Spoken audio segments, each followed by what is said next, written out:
Sir, मला आणखी एक विचारायचं आहे की जेव्हा ऑपरेशन सिंदूर राबवण्यात आलं आणि भारतीय परराष्ट्राचे जे सचिव आहेत विक्रम मिस्त्री यांनी प्रेस कॉन्फरन्स घेतली, तर त्यावेळेस 2 अधिकारी उपस्थित होते. ते महिला अधिकारी होत्या.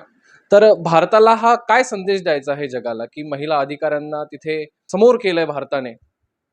एक लक्षात घ्या, भारतामध्ये तत्कालीन संरक्षण मंत्री शरद पवारांनी लष्करमध्ये महिलांची भरती केली. तिथून एक समानतेचा संदेश, संविधानिक समानतेचा संदेश दिला गेला आणि या महिलांनी या लष्करामध्ये प्रभावीपणे काम. महत्त्वाची गोष्ट की भारताच्या संविधानाचा जो आधार आहे सर्वधर्म समभावाचा, तो जगाला दाखवून द्यायचा होता की आम्ही महिलांना सुद्धा लष्करामध्ये सामील करतो आणि आमच्या महिला कमांडर कर्नल पदापर्यंत पोहोचले आहेत.